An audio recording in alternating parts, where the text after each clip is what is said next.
Why Thanos' gauntlet is on his left hand, but Iron Man's is on his right. This small detail is more significant than you might think, as Marvel set this up over the course of 10 years.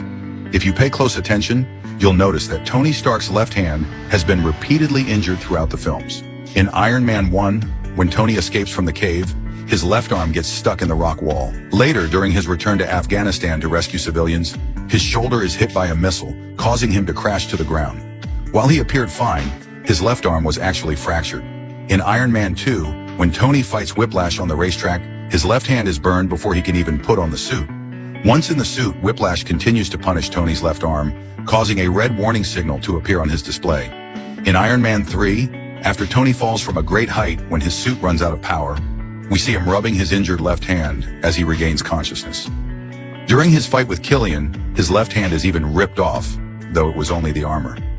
In Avengers: Age of Ultron, Tony wears the Hulkbuster armor, but his left arm is still pierced by a metal pipe during his battle with Hulk.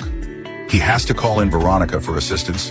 In Captain America: Civil War, when Hawkeye and Wanda trap Tony under a pile of cars, we see his left arm once again taking damage. Later, when Tony removes his bandages after flying a helicopter to confront Cap, he rubs his left hand, showing it hasn't fully healed. The same gesture happens in Spider-Man: Homecoming when Tony talks to Peter Parker.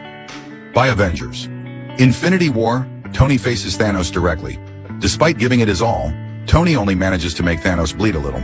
In this fight, Tony sacrifices parts of his suit to form a blade with his left hand, leaving it exposed. Although Thanos doesn't directly target Tony's hand, we can imagine how painful it would be if the Mad Titan grabbed an unarmored human wrist. Fast forward to Avengers: Endgame, and the question arises, why did Iron Man design the nano gauntlet for his right hand? The answer lies in Tony's history of left-hand injuries. He never intended for anyone else to wield the gauntlet and knew his left hand wouldn't be able to handle it. So he designed the nano gauntlet for his right hand, fully aware that as a mere human, he couldn't withstand the power of all 6 Infinity Stones. Even knowing this, Tony still chose to save the universe, sacrificing himself for the greater good. That's why Iron Man is so beloved. Tony Stark, a man with a weakened left hand, used his right hand to save the world,